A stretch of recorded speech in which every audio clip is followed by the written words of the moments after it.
సడన్గా వచ్చి జ్యోత్స్న చెంప పగలగొట్టి జ్యోత్స్నాకి దిమ్మ తిరిగే షాక్ ఇచ్చిన దీప. ఇది ఎలా జరగబోతుంది అనుకుంటున్నారా? ఇంకెందుకు ఆలస్యం, మన ఛానల్ని అయితే సబ్స్క్రైబ్ చేసుకోండి. అలాగే కార్తీక దీపం సీరియల్లో ముందుగా ఏం జరగబోతుందో తెలుసుకోవాలి అనుకుంటే కనుక ఈ ఎపిసోడ్ని అయితే పూర్తిగా చూసి లైక్ చేయండి. ఎపిసోడ్లోకి వెళ్ళిపోతే ఇంకా జ్యోత్స్న కార్తీకుల మధ్య వార్ జరుగుతూనే ఉంటుంది. కార్తీక్ ఎంత చెప్పినప్పటికీ కూడా జ్యోత్స్న అయితే వినదు. లేదు బావా, నువ్వు నా మెడలో తాళి కట్టాల్సిందే అనే వాగ్వాదం అయితే ఆ గొడవ జరుగుతూనే ఉంటుంది కంటిన్యూస్గా. ఎందుకంటే జ్యోత్స్న తాళి కట్టేంత వరకు కూడా నేను నిన్ను వదిలిపెట్టను బావా అని చెప్తుంది కాబట్టి ఇంకా గొడవ జరుగుతూనే ఉంటుంది. ఒక పక్క కాంచన అయితే దీపని అడుగుతూ ఉంటుంది, ఏవే నీ మొగుడు ఎక్కడున్నాడో చూసుకుని తీసుకుని రావచ్చు కదా, ఇక్కడ నిలబడపోతే అనేసరికి జ్యోత్స్న దగ్గరికి బయలుదేరుతుంది దీప అయితే. నేను అత్తయ్య చెప్పినట్లుగానే బయలుదేరాలి, నేను వెళ్తే కానీ కార్తీక్ బావని జ్యోత్స్న వదిలిపెట్టదు. నేను వెళ్ళి దాని చెంప పగలగొట్టి నా బావని నేను తీసుకుని వచ్చుకుంటాను అని చెప్పేసి దీప అయితే బయలుదేరుతుంది. అలా ఆటోలో బయలుదేరి వెళ్తూ ఉంటుంది. ఎంత దూరం వెళ్ళినప్పటికీ కూడా కార్తీక్ అలాగే జ్యోత్స్న అయితే కనబడరు. ఇంకా వెళ్ళి ఎక్కడో ఊరు చివరికి వెళ్ళేసరికి అక్కడ జ్యోత్స్న కారు అయితే కనబడుతుంది.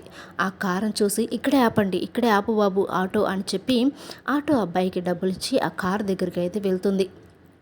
వెళ్ళి కారు చాటున నిలబడి వింటుంది, అసలు ఏం జరుగుతుంది, బావని ఇదేమంటుంది అని చెప్పేసి వింటూ ఉంటే అప్పుడే జ్యోత్స్న అయితే, బావా నువ్వు ఎన్ని చెప్పినప్పటికీ కూడా నేను నిన్ను వదిలిపెట్టను, నువ్వు ఈరోజు నా మెడలో తాళి కట్టాల్సిందే, లేదంటే నేను చచ్చిపోతాను అని చెప్పి జ్యోత్స్న అంటూ ఉంటే, చచ్చిపోవే అని చెప్పి అంటూ ఎంట్రీ అయితే ఇస్తుంది దీప. ఆ ఎంట్రీకి ఒక్కసారిగా జ్యోత్స్నకి ఫ్యూజులు అయితే ఎగిరిపోతాయి.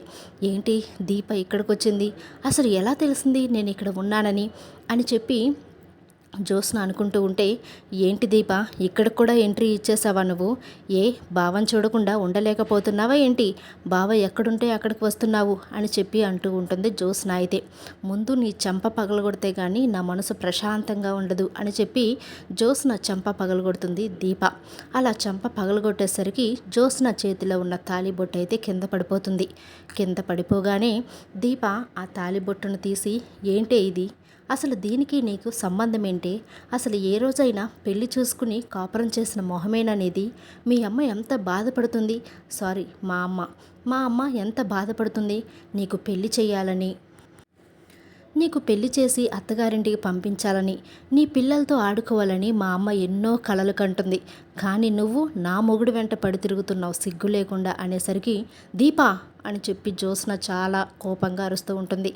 ఆపవే, అరిచింది చాలుగాడి, ఇంకా సిగ్గు లేకుండా అరుస్తున్నావా, పరాయి మగాడి మీద కన్నేయడానికి నీకు అసలు సిగ్గు అనిపించడం లేదా, నీకు నా మొగుడే దొరికాడా అని అంటూ ఉంటే, నీ మొగుడు కాదు దీప మన మొగుడు అనడంతో ఇంకొకసారి దీప చంప పగలగొడుతుంది జ్యోత్స్న అయితే. మన మొగుడు కాదు నా మొగుడు, సిగ్గు లేకుండా నా మొగుడు మీద కన్నేసావు నువ్వు, నీకంత పౌరుషం ఉంటే ఒక అబ్బాయిని ప్రేమించి పెళ్లి చేసుకో అని అనేసరికి, వాహ్ దీప నువ్వు నాకు చెప్తున్నావా, నా భావన లాక్కున్నది నువ్వు, నా కాబోయే మొగుడిని లాక్కున్నది నువ్వు నాకు మళ్ళీ నీతి పాఠాలు నేర్పుతున్నావు అంతే కదా అని చెప్పి జ్యోత్స్న అయితే అంటూ ఉంటుంది. అయినా నాలాంటిది ఎన్ని నీతి పాఠాలు చెప్పినా నీ బుర్రకి ఎక్కదు కదా అని చెప్పి దీప అంటూ ఉంటే, అప్పుడే ఇంకా దీప ఫోన్ తీసి, పారిజాతం గారు ఇక్కడ ఉన్నారు రండి అని చెప్పి ఫోన్ చేసేసరికి క్షణాల్లో పారిజాతం వచ్చి వీళ్ళ దగ్గర అయితే వాలిపోతుంది. ఏమే దరిద్రపు కొట్టిదానా, నా మనవరాల్ని కనీసం పెళ్లి రోజు కూడా చేసుకోనివ్వా నువ్వు అని అంటూ ఉంటే, గ్రానీ ఎవరు నీ మనవరాలు అని చెప్పి జ్యోత్స్న అయితే అంటూ ఉంటుంది. ఎవరు నీ మనవరాలేంటి, కార్తీక్ భార్య నాకు మనవరాలే కదా అయ్యేది, నా మనవరాల్ని పెళ్లి రోజు చేసుకోకుండా చేసావు కదే పిసినిగొట్టుదానా అని చెప్పి జ్యోత్స్న తిడుతూ ఉంటుంది. గ్రానీ ఎందుకు నన్ను తిడుతున్నావు ఇప్పుడు అని చెప్పేసి అంటూ ఉంటే, నోరు మూసుకుని ఇంటికి పదవే నువ్వు అని చెప్పి జ్యోత్స్నాని లాక్కొని పారిజాతం అయితే వెళ్ళిపోతూ ఉంటుంది. బావా పద, అత్తయ్య కంగారు పడుతుంది, ఆల్రెడీ ఇప్పటికి తిట్లు పురాణం మొదలు పెట్టేసింది, అసలు నిన్ను వదిలిపెట్టి ఎక్కడికి వెళ్ళాడు వాడు అని చెప్పేసి బాగా కోపంగా ఉంది అత్తయ్య. పద బావ అని చెప్పి కార్తీక్‌ని తీసుకొని వెళ్ళిపోతుంది దీప అయితే. ఒక పక్క పారిజాతం అయితే జ్యోత్స్నని లాక్కుని ఇంటికి తీసుకొని వస్తుంది. ఇంటికొచ్చేసరికి దశరథ, శివనారాయణ అలాగే సుమిత్ర అయితే ముగ్గురు కూడా వెయిట్ చేస్తూ ఉంటారు జ్యోత్స్న కోసం. అలా జ్యోత్స్న, పారిజాతం కలిసి రావడం చూసి శివనారాయణ, ఏంటి పారిజాతం హాస్పిటల్‌కి వెళ్ళింది అన్నావు, మళ్ళీ నువ్వు తీసుకుని వస్తున్నావేంటి, కార్తీక్ కదా హాస్పిటల్కి తీసుకుని వెళ్ళింది అని చెప్పి అంటూ ఉంటే, కార్తీక్ని చాలా హింస పెడుతుందండి జ్యోత్స్న. తాళిబొట్టు కట్టమని కార్తీక్ని బ్లాక్మెయిల్ చేస్తుంది, లేదంటే చచ్చిపోతానని బ్లాక్మెయిల్ చేస్తుంది. ఈలోపు దీప నేను వెళ్ళి అడ్డుకున్నాం కాబట్టి సరిపోయింది, లేదంటే చాలా ఘోరం జరిగిపోయేది అని చెప్పడంతో సుమిత్ర, ఏంటమ్మా ఇది, ఏం చేస్తున్నావు నువ్వు, ఆల్రెడీ కార్తీక్ పెళ్ళైపోయింది, నీకు చాలాసార్లు చెప్పాను పరాయి మగాడి మీద అలా ఆశపడకూడదు అని. దీప భర్త ఇప్పుడు కార్తీక్, నువ్వు వాడి మీద ఆశలు చంపుకో, నీకు మంచి పెళ్లి సంబంధం చూస్తాము, పెళ్లి చేసుకో, హాయిగా దుబాయ్ వెళ్ళిపో అని చెప్పేసరికి, మమ్మీ నాకు మా బావని తప్ప నేను ఆ ప్లేస్లో ఎవరిని కూడా ఊహించుకోలేను అని చెప్పడంతో దశరథ వచ్చి జ్యోత్స్న చంప పగలగొడతాడు. డాడీ ఇప్పుడు నేనేమన్నానని నన్ను కొడుతున్నారు అంటూ ఉంటే, శివనారాయణ నోరు మూసుకో, ఏమనడమేంటి, కార్తీక్ మీద కన్నేయడానికి నీకెంత ధైర్యం, దీప ఉంది కదా తన భార్య, ఇంకా నీకేం అవసరం కార్తీక్తో, ఇంకొకసారి కార్తీక్ అనే మాట నీ నోటంటే వచ్చిందంటే నీ తాట తీస్తాను అని చెప్పి శివనారాయణ అయితే బెదిరిస్తూ ఉంటాడు. అప్పుడే ఇంకా సుమిత్ర అయితే, ఏవండి అసలు నాకు చాలా డౌట్గా ఉంది, ఇది అసలు నా కూతురేనా, మన ఎవరికి లేని అలవాట్లు దీనికి ఎక్కడవండి, దీప భర్త మీద ఆశపడ్డం ఏంటండి, నాకు విడ్డూరంగా అనిపిస్తుంది అనేసరికి, సమయం వచ్చింది కాబట్టి చెప్తున్నాను సుమిత్ర, నువ్వు కూడా విను, నాన్న మీరు కూడా వినండి, జ్యోత్స్న నీ మనవరాలు కాదు, సుమిత్ర జ్యోత్స్న నీ కన్న కూతురు కాదు అని చెప్పేసరికి పారిజాతం జ్యోత్స్న అయితే ఒక్కసారిగా షాక్ అయిపోతూ ఉంటుంది. ఇంకా పారిజాతం అయితే, కాదు అంటారేంటి, కన్న కూతురు జ్యోత్స్ననే కదా, నా మనవరాలు కదా దీప అని చెప్పి పారిజాతం అనుకుంటూ ఉంటుంది.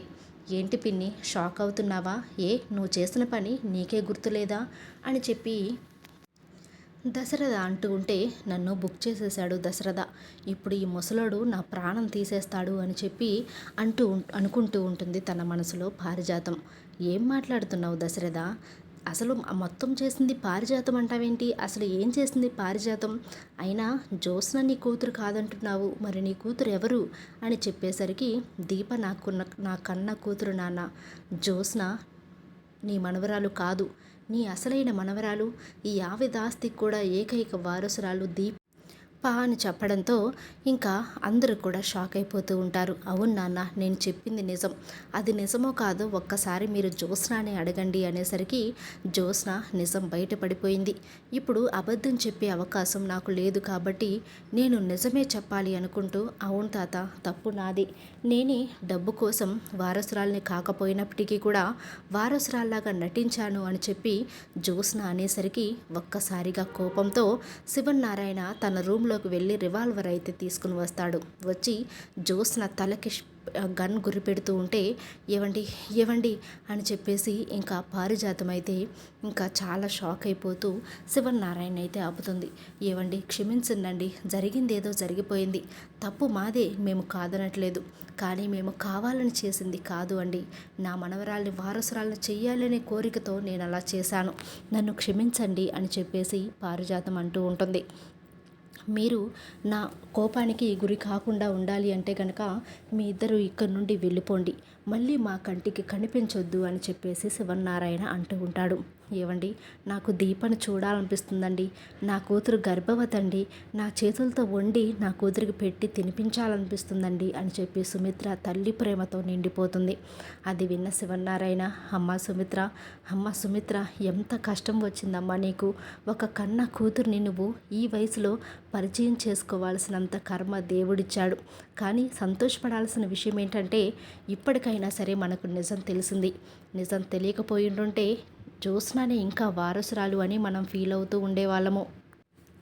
అవును నాన్న నువ్వు చెప్పింది నిజమే, ఇప్పటికైనా మన నిజమైన వారసురాలు ఎవరో మనకు తెలిసింది కాబట్టి మన ఇంటికి తెచ్చుకొని కూతుర్ని అల్లుడిని చక్కగా మర్యాదలు చేద్దాం, మన ప్రేమతో వాళ్ళని నింపుదామని చెప్పేసి ఇంకా దశరథ అయితే అంటూ ఉంటాడు. నాకు చూడాలనిపిస్తుందండి. ఈరోజు నా కూతురు పెళ్లి రోజు. వాళ్ళ పెళ్లి రోజుని అంగరంగ వైభవంగా జరిపించాలని ఉందండి. వాళ్ళకిప్పుడే ఫోన్ చేయండి. వాళ్ళని ఇక్కడికి వచ్చేసేయమనండి. ఫ్యామిలీ పార్టీకి ఏర్పాట్లు చేయండి. అందులోనే నా కూతురు జ్యోత్స్న కాదు, దీప అని నేను అందరికీ పరిచయం చేస్తాను అని సుమిత్ర చెప్పడంతో చాలా మంచి ఐడియానమ్మా. ఇప్పటివరకు జ్యోత్స్న కదా వారసురాలు, దీప ఏంటి అని అడిగే వాళ్ళకి ఇది ఒక సమాధానంగా ఉంటుంది మనం చేసే పార్టీ. దశరథ, సుమిత్ర చెప్పిన ఆలోచన బాగానే ఉంది కాబట్టి ఆ ప్రకారమే జరిగించు అని చెప్పి ఇంటిళ్ళపాది కూడా చాలా సంతోషంగా ఉంటారు. వీడియో నచ్చినట్లయితే తప్పకుండా లైక్ చేయండి.